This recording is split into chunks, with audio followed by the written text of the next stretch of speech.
and say the opening prayers. So sit straight, keep your spine straight, eyes closed, open chest, take a deep breath in and chant Om. Om.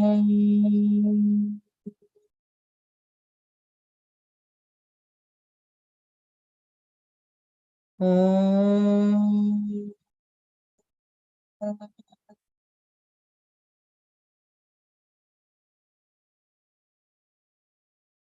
Om.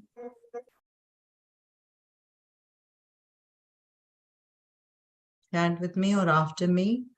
Guru Brahma, Guru Vishnu, Guru Devo Maheshwaraha, Guru Sakshat Parabrahma, Tasmai Shri Guruve Namaha.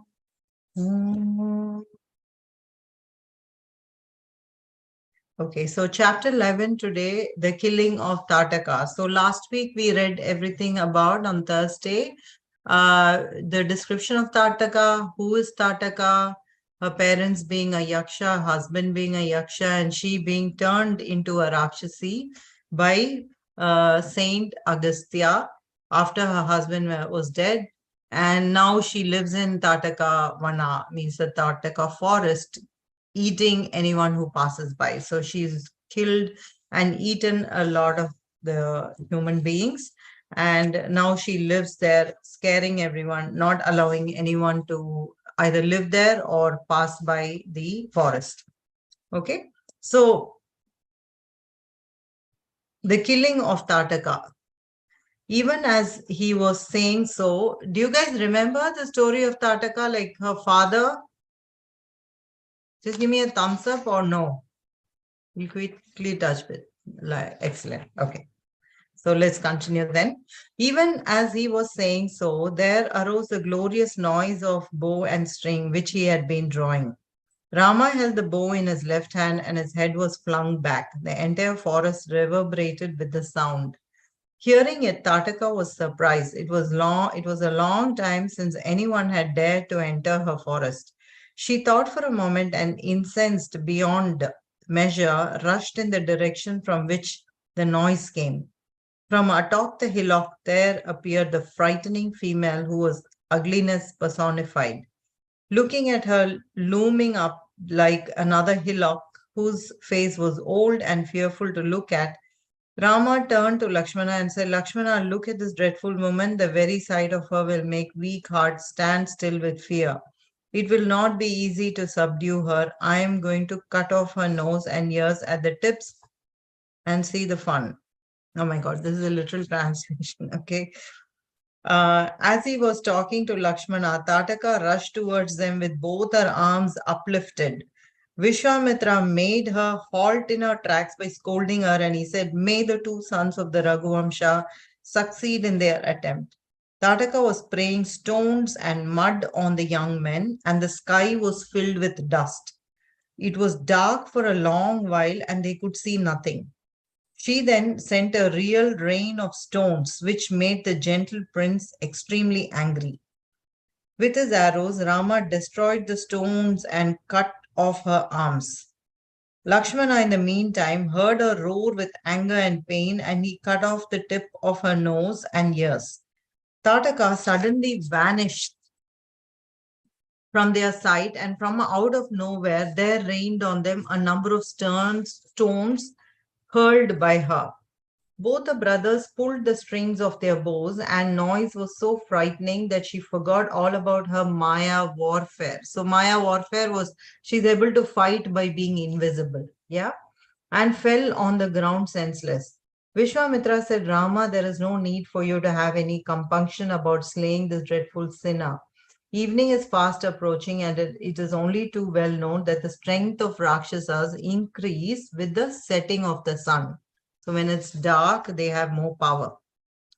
So Rama felt that the time had come when he should kill her. Not heeding the stones which were being hurled at him, Rama took an arrow, pulled it as near his ear as possible, and released it. The arrow hit Tataka's chest, entered it, and she fell dead on the hill. The heavenly host rejoiced when Rama accomplished this task which had seemed impossible. Indra with his attendants came to Vishwamitra and said, all our gratitude for bringing the son of the great Dashratha to rid the world of the sinful woman. You know there are many such tasks which have to be accomplished by him. May your blessings be showered on him fully. The denizens from the heaven went back. Evening drew near, and Vishwamitra raised Rama, who had prostrated before him, and said, Rama, we will spend the night here, and in the morning we will be on the last lap of our journey. We will soon reach my ashrama. As soon as the Rakshasi Tataka was killed, the forest changed its complexion completely. It was a startling sight. When they woke up in the morning, Vishwamitra and the young prince saw the forest freed from the taint of Tataka. Flowers were blooming everywhere. Champaka, Ashoka, Punnaga, and Mallika. So these are all names of flowers, okay? Mango trees and panasa trees and many palm trees could be seen bearing fruit. So can you imagine the geography, the landscape of that place? So these Champaka, Ashoka, Punnaga, Mallika flowers, mango trees and panasa trees. So can Surya find out what is panasa trees? Panasa trees. And many palm trees could be seen bearing fruits. I'll give you sharing rights.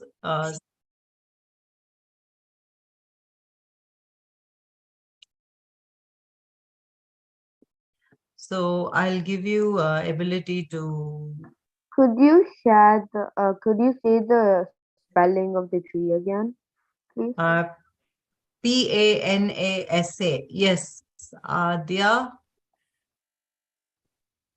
We found what panasa means. Yes, what is it? A jackfruit. No, it's a very important multi-purpose tree. It is particularly valued for it is jackfruit. The It's a fruit is jackfruit. Share the screen. I've given you ability to share the screen. So if you have an you image can of the just tree share like this. Oh, but I have it on here. Camera. on your mobile. Oh, okay, okay. I'll search it up on here and I can. Can't see. Yeah, you can Okay. share as well. I've given you permission to share so we can have a look, all of us. So mango trees, panasa trees, and many palm trees could be seen bearing fruits. So we know what palm trees are, we know what mango trees are, right? Yes? You know palm trees also? Kids? You know, okay. I'm assuming Surya and Lai also knows. You can also look what is Champaka, Ashoka, Punnaga, and Mallika. Panasa tree. Okay. Oh, it looks like jackfruit, isn't it? It is jackfruit. It is jackfruit. Ah, yeah. Panasa So these are all tropical fruits, no? Mango trees. Yes. And okay. Oh, beautiful. So we know maybe Yes. Panasa is I don't know, a Sanskrit name. So do you guys want to look at what is Champaka, Punnaga? Champaka is Champaka.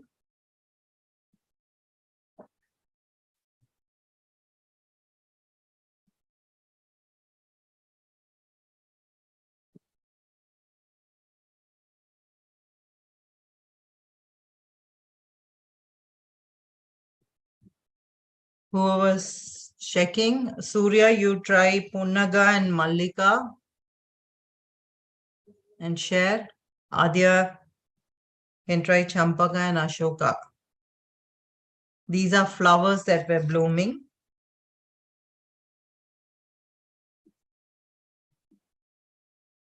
We want to be able to visualize, right? That's why we are stopping to understand what these flowers and fruits are, then just going past it. Yes, you can share. You can share your screen. Okay. I've allowed multiple people to share. So it looks like Magnolia, Champaka. yeah. Are you on images? What? Oh, it's like frangipani. Okay. Frangipani is champaka. Okay. Now Yes. type Ashoka. Frangipani. Yes. Pretty on Type it. Ashoka. How do you spell that?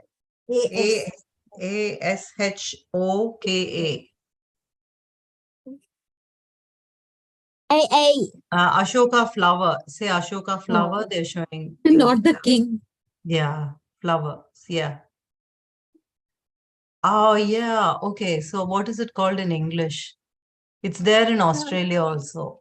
It's Yeah, yeah. called. What do they call it in English?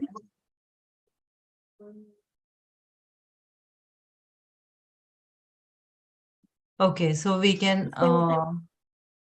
Sarka. This So is Punaka that's flower. the Tataka. science name. Okay. Never mind. At least we know what it is, right? It's like a bunch of yes. in Queensland, it was there in the house we used to live This is before. Punaka. This is Punnaga, is it? Mm-hmm. No, who is sharing now? Okay. So this is Punnaga. Okay. Have you anyone seen this? No. It looks like mango tree flowers, right? But no, it's not. Okay. Yeah, it looks beautiful. Might be. It looks like a mango tree Yeah, flower. because the mango like. Yeah, it Is is it? mango. Punnaga. See in the No, in description below the Sanskrit it picture. says punnag. Punnag. Yeah, and then in brackets it says Garcinia or Garcinia mangoes. mangoes. Oh, right. Okay. What about Mallika? Mallika. Just type in the research. Mallika. Yeah, just go down to Mallika flower. Yes. Yeah, this is a very common flower growing up.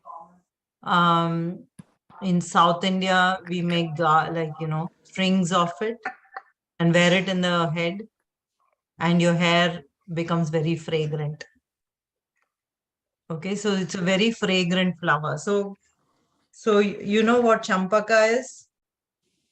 Adya showed that first. Anna and Ashoka, we can imagine. Punaga and Mallika, we know the trees, Panasa and mango trees, and many palm trees. Okay, all of this were growing in Tataka forest. Actually, I just want to share with you my father's and mother's native place, which is Cape Comorin or Kanyakumari, which is at like bottommost part of India. There is a mountain called Tataka Mountain, which we can actually see from my house, my dad's house. And it looks like a woman is lying down. Like just when a woman is lying down, what is the shape it looks, no? The whole mountain, it's like a range of mountain, right? Like a full line of mountains. We could actually see from our house, and that is called Tataka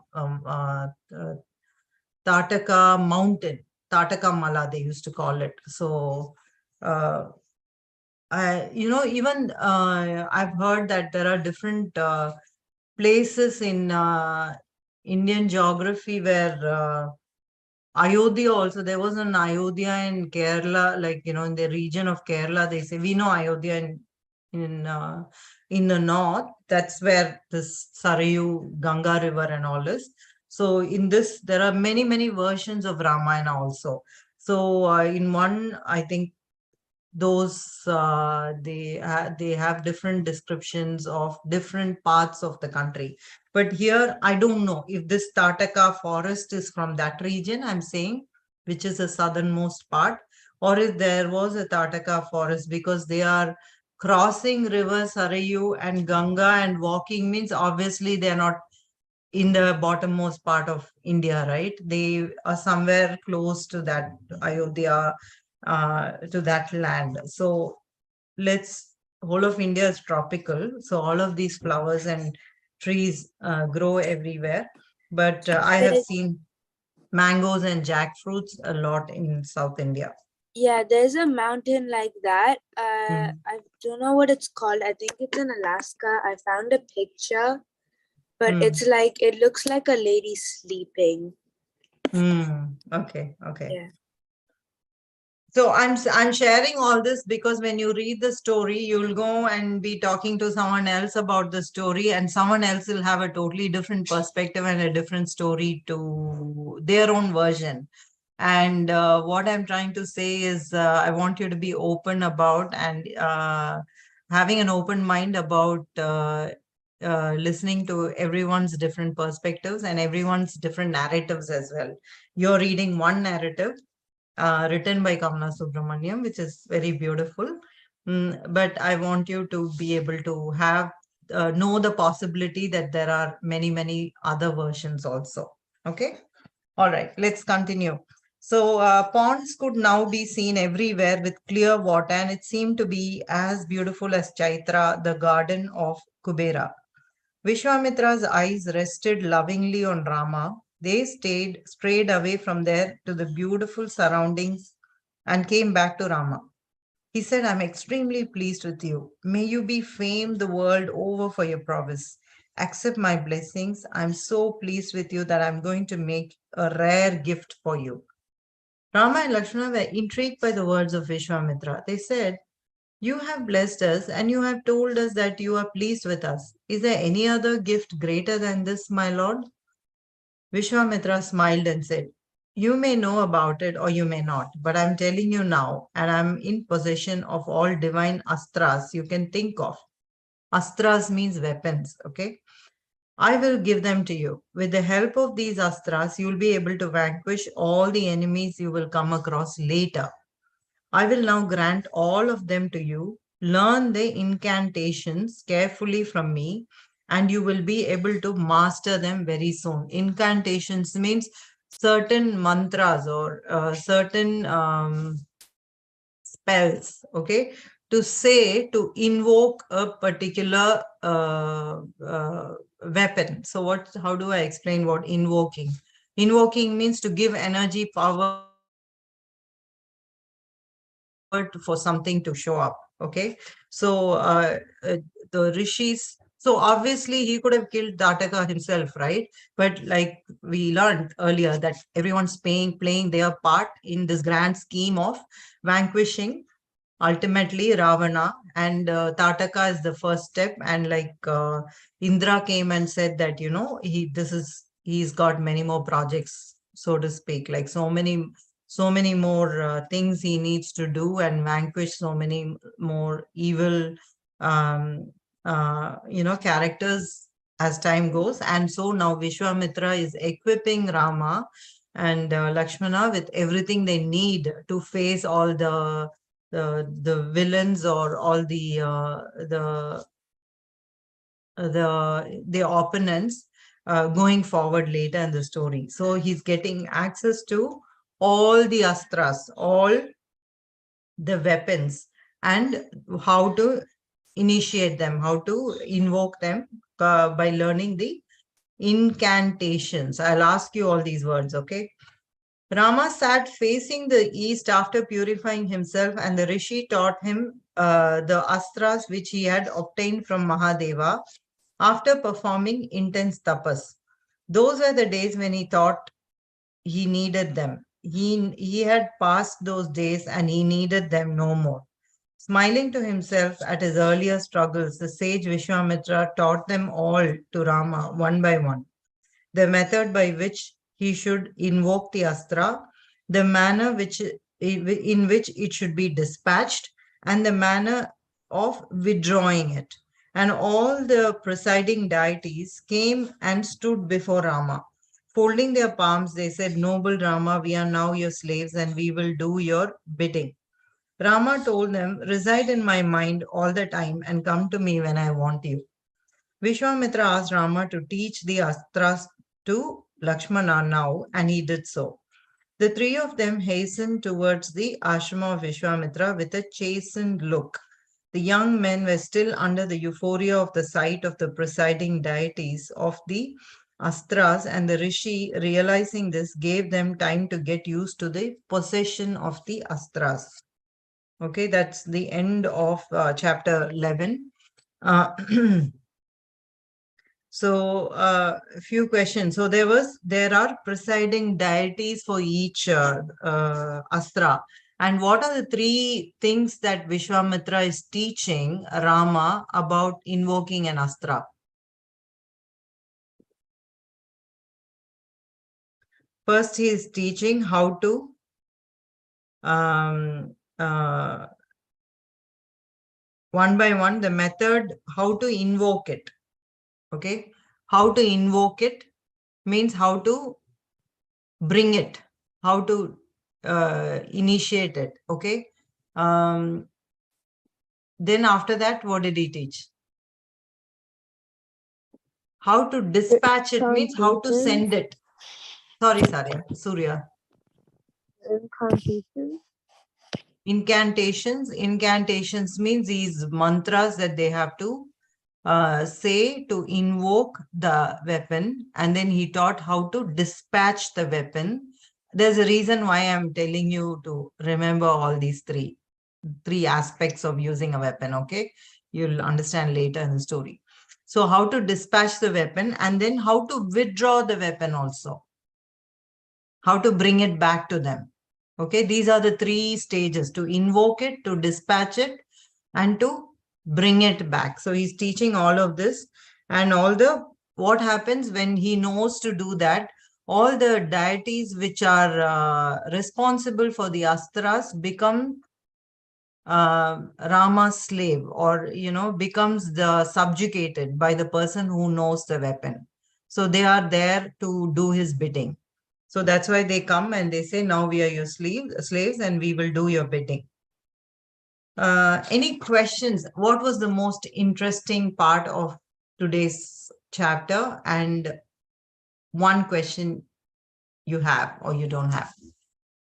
Yes, Adya.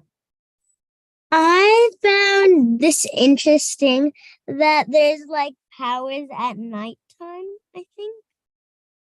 At nighttime, powers. Can you explain that, Arna?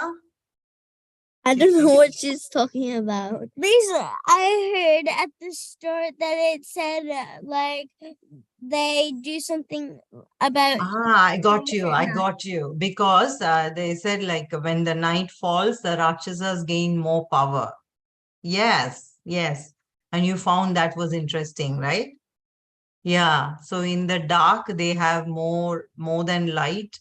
Because, okay, let me explain the spiritual part of it. You're really little girl, but I'm still going to give it to you, whether, you're able to process that as much. So when there is light, okay, there is more consciousness. Usually when there's light, we know that when people are watching us, we do the right thing, right? Normally, we are in our best behavior. And when there is darkness, there is less consciousness, in the sense, the shadows, or, the best behaviors goes down. And Rakshasas, when we call an energy, a person, Rakshasa means they are an embodiment, or they are people with lots of bad qualities. Okay.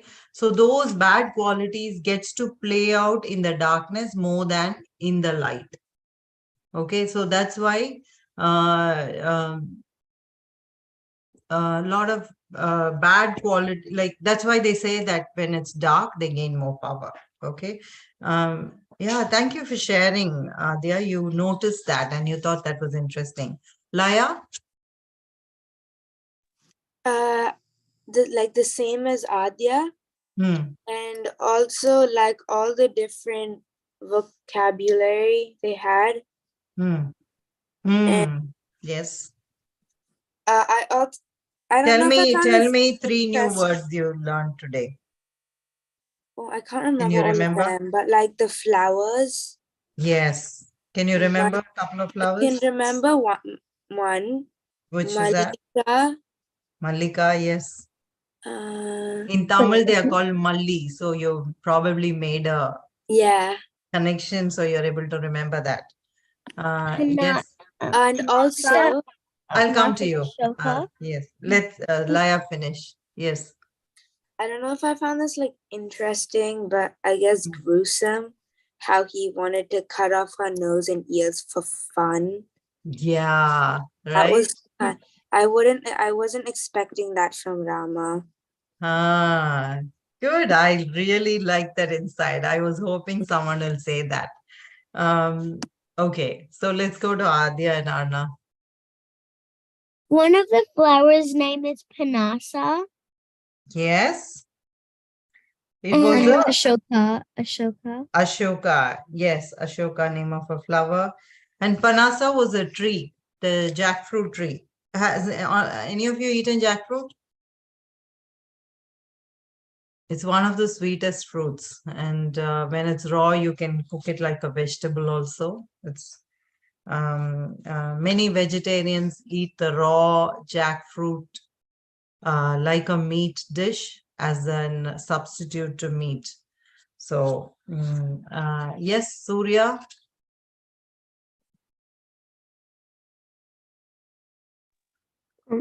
Like Lai, I also found how Rama just wanted to cut her the The nose and Rakshasi. ears. Yeah. Nose and ears, right? Yeah, Yeah, yeah. I didn't. I thought he was like, like even if they were a monster, at Hmm. least like because he needed to, not just for fun. Hmm. I thought he would do that because he would need to, Hmm. not for just fun. Yeah. Okay, I'll just read that sentence again. He said, Rama turned to Lakshmana and said, Lakshmana, look at this dreadful woman. The very sight of her will make weak hearts stand still with fear. I will not be easy. It will not be easy to subdue her. I am going to cut off her nose and ears at the tips and see the fun Okay. So I'll give you my perspective on why he said that. Number one, they are in human form. Okay. Rama and Lakshmana are in human form. He is God incarnated in human form. So human form will have its own, it will not be like we have certain, God is perfection, right? And humans have flaws. We are part of God, but the only perfection is God. And Rama is in human form right now. That is one thing to take into consideration. Number two, he said she looks very scary. And in order to subdue someone, if you take them, their pride, by cutting her nose or ears, it will be like taking off her pride, right? That will weaken psychologically the person and it will be easy to subdue them. That's another way to look at it. I'm not saying that's how you should look at it, but I'm just showing you that is another reason why he could. When he said see the fun, it's not like to poke fun at her and say, oh, she looks like this or whatever. She looks so fierce, and it's so and when someone is so making the other person so fearful, if you imagine, if you cut the nose and ears, they will lose that confidence, right? So that could be the reason why he said something like that also. Okay, so tomorrow's lesson, it's 9 o'clock, so we'll end. Tomorrow's lesson is chapter 12, Siddhashrama. Okay, Siddhashrama is where ashrama of, we'll find out whose ashrama it is, whether it's Vishwamitra's or they are visiting somebody else. We'll do that tomorrow. So let's close our lesson today with, yes, Arna, quickly. Fine. Never mind. Sure? Okay, so close your eyes and take a deep breath in. Om. Om.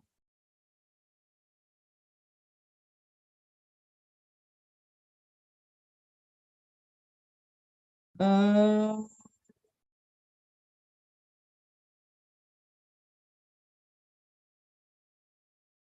Repeat with me or after me. Om Purnamada Purnamidam Purnat Purnamudachyate Purnasya Purnamadaya Purnameva Vashishyate. Om Shanti, Shanti, Shanti. Have a good night.